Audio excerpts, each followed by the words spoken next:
90 साल की उम्र में पहली ग्रैमी ट्रॉफी। नोबेल के बाद अब म्यूजिक की दुनिया में भी दलाई लामा का संदेश, शांति, करुणा व समानता की जीत। आज के सेशन में हम जानेंगे कि हाल ही में किस एल्बम के लिए दलाई लामा को ग्रैमी अवार्ड मिला है। यह अवार्ड इतना खास क्यों है, ग्रैमी अवार्ड क्या है और यह उपलब्धि भारत के लिए क्या महत्व रखती है।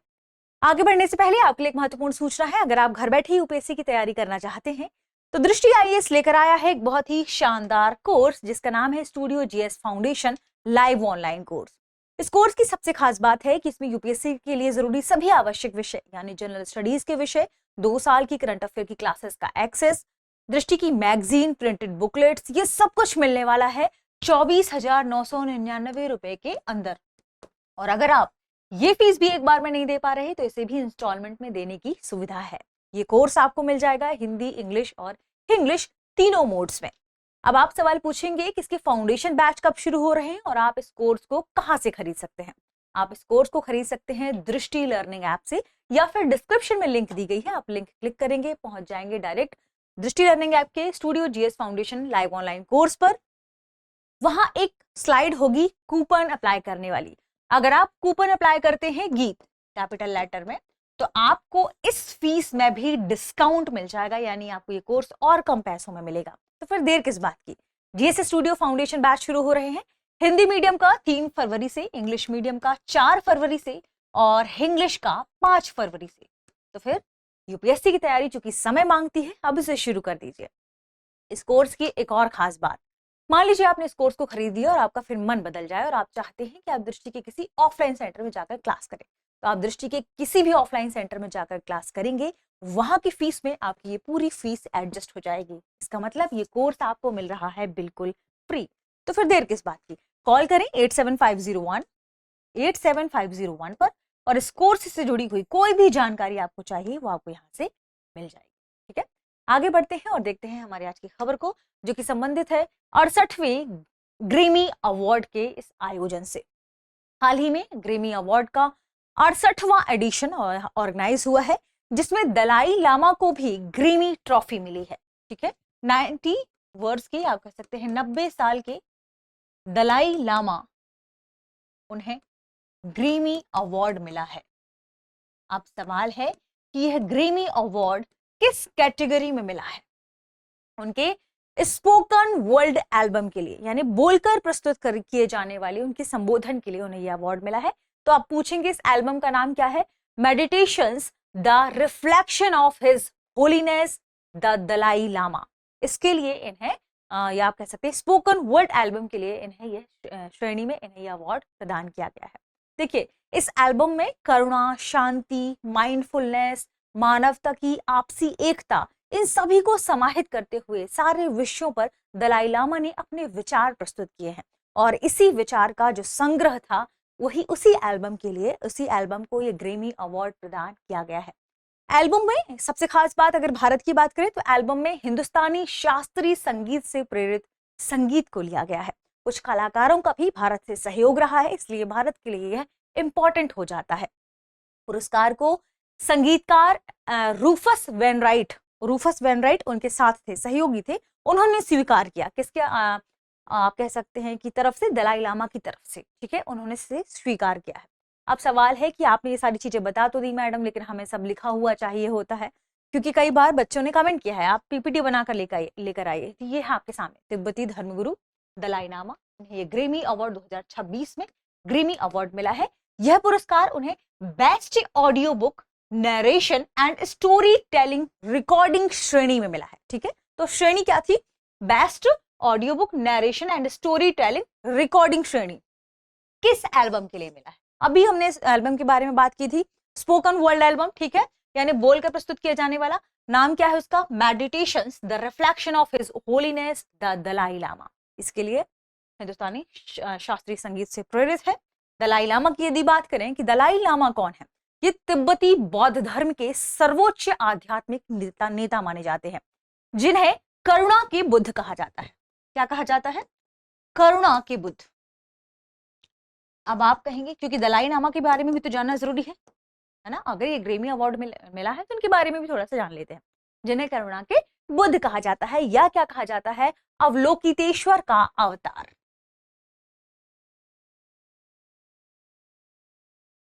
तेश्वर का अवतार। ठीक है, दलाई लामा को चुनने की प्रक्रिया थोड़ी जटिल है और विस्तृत है, काफी बड़ी प्रोसेस है दलाई लामा को चुनने की प्रक्रिया के संदर्भ में हम कभी और बात करेंगे। वर्तमान में जो दलाई लामा है वो 14वें दलाई लामा है। कौन से है? 14th। वर्तमान में जो दलाई लामा है लामा है वो 14वें दलाई लामा है। ठीक है, ध्यान रखिएगा। उनके अगर नाम की बात करें तो उनका नाम है तेंजिन ग्यात्सो। ठीक है, तेंजिन ग्यात्सो, ग्यात्सो मिलेगा आपको जहां भी मिलेगा, तेंजिन ग्यात्सो, जिन ग्यात्सो। इनका जन्म हुआ था 6 जुलाई 1935 में। 6 जुलाई, अगर जुलाई नहीं लिखे तो ईयर लिख लीजिए, 1935 का। देखिए, तिब्बत के हैं, तिब्बती के ही आध्यात्मिक नेता माने जाते हैं, लेकिन चीन के कब्जे के बाद तिब्बत से ये आ गए थे भारत, और भारत में निवास कर रहे हैं, धर्मशाला हिमाचल प्रदेश में। ठीक है, तो निर्वासित होकर कहाँ रह रहे हैं? भारत में ही, हिमाचल प्रदेश, धर्मशाला। तिब्बतियों को आजादी दिलाने के लिए और शांति स्थापित करने के लिए लगातार ये संघर्ष कर रहे थे। इस वजह से, क्योंकि तिब्बतियों की आजादी और शांति के लिए इन्होंने खूब प्रयास किया है, संघर्ष किया है, इसलिए 1989 में इन्हें नोबेल शांति पुरस्कार से भी सम्मानित किया गया है।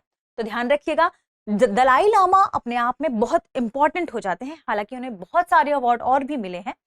ये प्रमुख अवार्ड्स हैं दुनिया में जिन्हें, जैसे हम ग्रेमी अवार्ड्स की बात करते हैं तो इन्हें इसे संगीत का ऑस्कर कहा जाता है। तो इतने बड़े बड़े अवार्ड से इन्हें सम्मानित किया गया है। अब यहाँ पर प्रश्न है कि दलाई लामा शब्द क्या है? दलाई लामा का मतलब, देखिए, तिब्बती भाषा के संयोजन के रूप में से लिया जाता है दलाई लामा।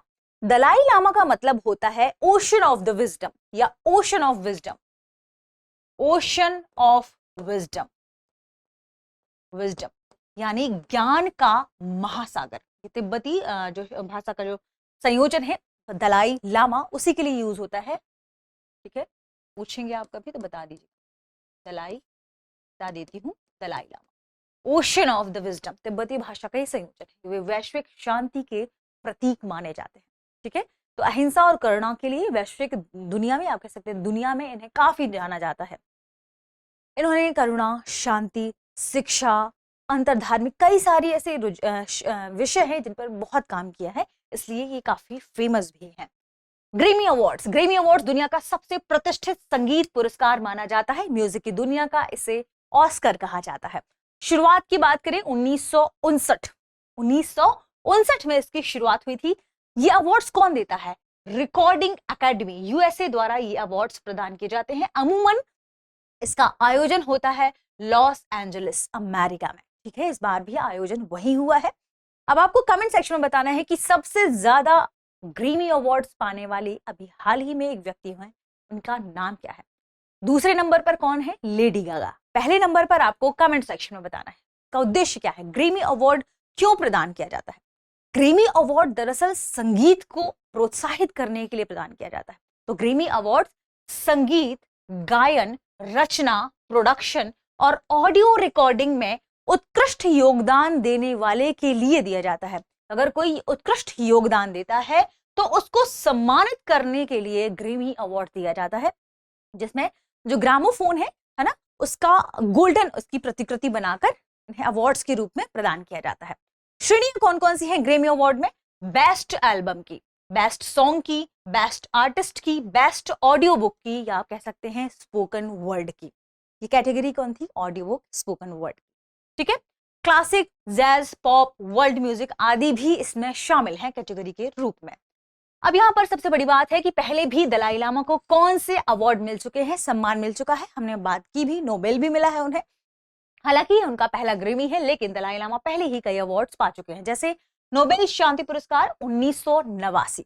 ठीक है, 1989 में उन्हें नोबेल शांति पुरस्कार मिला है अहिंसा और शांति के लिए, तिब्बत में शांति स्थापित करने के लिए लगातार जो संघर्ष कर रहे हैं उसके लिए। फिर दूसरा अवार्ड आप ध्यान रखें, इंपॉर्टेंट अवार्ड्स की हम बात करते हैं, टेम्पल्टन, टेम्पल्टन पुरस्कार 2012 में प्रदान किया गया था। टेम्पल्टन पुरस्कार अपने आप में इंपॉर्टेंट है क्योंकि ये साइंस और आध्यात्म को जोड़ने का काम करता है। ब्रह्मांड से हुई जो इंपॉर्टेंट खोजें हैं उससे जो व्यक्ति आध्यात्मिक की ओर इसे कैसे जोड़ता है, मानवता क्या है, इसका उद्देश्य क्या है, इसके लिए जो खोज होती है वो उसके लिए उस व्यक्तिगत पुरस्कार उस व्यक्ति को दिया जाता है, उसे टेम्पल्टन अवार्ड कहा जाता है। तो विज्ञान और आध्यात्मिकता के मिलन के माध्यम से जीवन के आध्यात्मिक आयाम को आगे बढ़ाने वाले व्यक्तियों को टेम्पल्टन पुरस्कार प्रदान किया जाता है। 2012 में दलाई लामा को यह मिला था। दुनिया भर की यूनिवर्सिटी से ना डॉक्टरेट की मानद उपाधि यहां भी मिली है। लिबर्टी मेडल मिला है अमेरिका से, और भारत से सैयदना कुतुबुद्दीन हारमोनी प्राइज भी मिला है। ये इनके महत्वपूर्ण अवार्ड्स में से थे। आगे बढ़ते हैं और आज के सेशन पर आधारित प्रश्न देखते हैं। अगर आपको ये सेशन पसंद आया हो तो चैनल को सब्सक्राइब कर लें, इससे हमें मनोबल मिलता है और इसके शेयर भी कर सकते हैं। प्रश्न है, दलाई लामा को ग्रैमी अवार्ड 2026 किस श्रेणी में मिला है? Option A best world music album, option B best spoken world poetry, option C best audio book narration story telling recording, option D best classical album. इस प्रश्न का सही जवाब कमेंट सेक्शन में देना ना भूलें। मिलते हैं अगले वीडियो में। शुक्रिया।